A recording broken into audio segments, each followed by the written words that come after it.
How you doing? Old man here. You know, as I finished up the weekend, getting my boat prepped for next weekend, putting my stuff away, drying things off, I got rained on. It was pretty nasty actually, but we had a good time this weekend, but we didn't catch a lot of fish. And that leads me to today's topic. It's gonna be unlocking the mystery on how missing fish can actually make you a better angler. And I'm gonna give you 5 reasons why.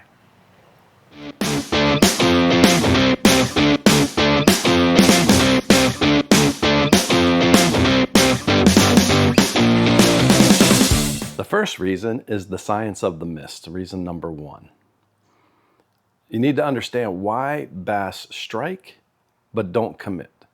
We call them short striking, where they'll just grab the tail or just miss completely. And so what can we glean from that? What can we learn from that? Does it help us at all? I mean, they've come up to hit our lure. Like me, I've got Mega Live on my boat.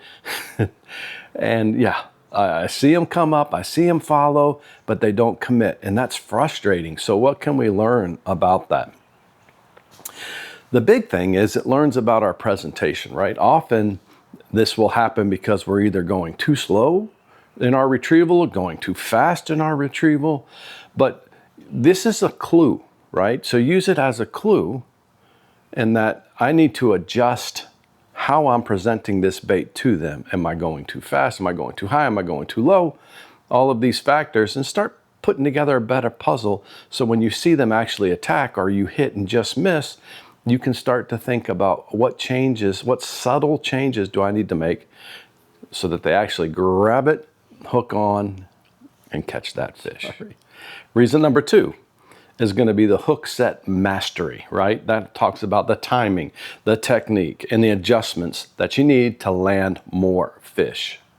So when we talk about hook set, you got to commit. So when it happens, when you get hit, and I find myself doing this too, you have to wrench it, rip the lips off. You got to really set that. If you don't, failure to do that, failure to do that, and you're going to find that you're going to miss those fish. There's also lures, like I use the frog a lot, and if you pull too quickly before they've even gotten the frog all the way in their mouth, deep in their gullet, you'll see that you miss them there. You pull it right out of their mouths. So there's a technique there, there's some timing there, and it's just practice. You have to do it. But the big thing is when you commit to hooking, to setting that hook, you have to do it with a vengeance. You have to choose violence. Okay? That's all I can tell you. If you're not sure, duck, because that lure's coming right at your head. You'll eventually get it, but failure to do that, this little soft thing, this little, yeah, you're not going to catch anything that way. So set that hook with violence. The third one is, we're going to call it bait modifications, right? It's going to be those little tweaks that turn your missed strikes into landed fish, right? So some of it will be, do I need to change my hook size? Maybe my hook size is too big, too small. Maybe my line, I'm using mono. Maybe I need to use braid, or I'm using braid and need to use mono. Maybe I need a leader. These little small changes that you can make go a long way in landing fish and getting more fish to bite. We talked already about retrieval speed and the depths of the lure in the water. Those are important too. And again, each miss provides you with a little piece of data or a little piece of the puzzle that you can put together to actually build a complete picture and understand what it takes to get the fish into the boat. Another thing we should talk about too, and I've done this before in the past, let's say I'm throwing a frog, for example, and I'm throwing a green frog, and they're not getting any action. I see them boiling, I see them striking close to shore. Why aren't they hitting my green frog? Because I know my presentation is spot on, right? Well, in reality, sometimes it's just the color. They don't like the color. So I switch to a black frog, to a white frog, to a brown frog, whatever, right? And you'll see, oh man, all of a sudden that's the color for today and that's what they want.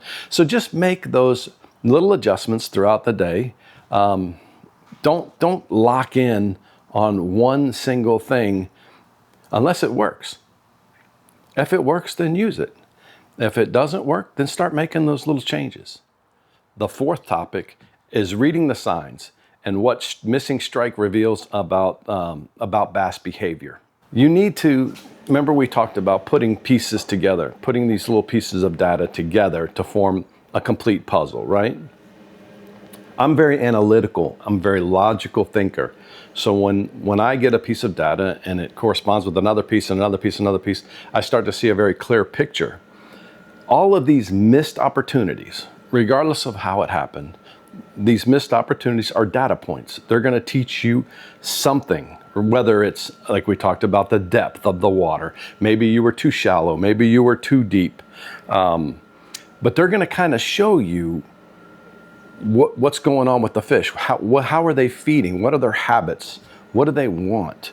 You know, if for example, you're throwing against a shell bar and you're getting activity out there, or there's nothing going out there and you see, why aren't they? Because 2 days ago I was throwing some worms, dragging them across a shell bar, and I was catching them right and left, and now there's nothing, you know. Oh, maybe they've all moved into shore. So again, all of these things, all of these little missed opportunities, they're revealing a clearer picture. They're telling you where they are, what they want. You just have to listen. And now take it from me, I don't listen very well. Well, on that topic, I should mention that today I just got my brand new hearing aids in. So I think that'll help me hear a little bit better for what these fish are saying. All right, according to my wife, they're not good enough because I can't hear her thoughts. But we're getting there. Anyway, that's number 4. Number five is the most important topic we're going to talk about, and that's the mental game, right? That's staying patient, and learning from those lost fish. Taking all this information that you've gleaned, all these things that have happened to you, and putting them into clear perspective so that you know exactly how to target these fish, how to land these fish, how to be violent with these hook sets, and how to bring home the bacon, right? And how to bring some fish into your boat, how to surprise your wife and your friends with that 9, 10, 12 pound lunker. By the way, my personal best is only 7.7, so I'm still waiting for that day, but I'm learning. Anyway, I think that developing that mindset of patience, of reading clues, of putting together these pieces will not only help you land more fish and be more productive, but it'll make each time out much more enjoyable. So when you're frustrated and you're not catching any fish, remember what I told you.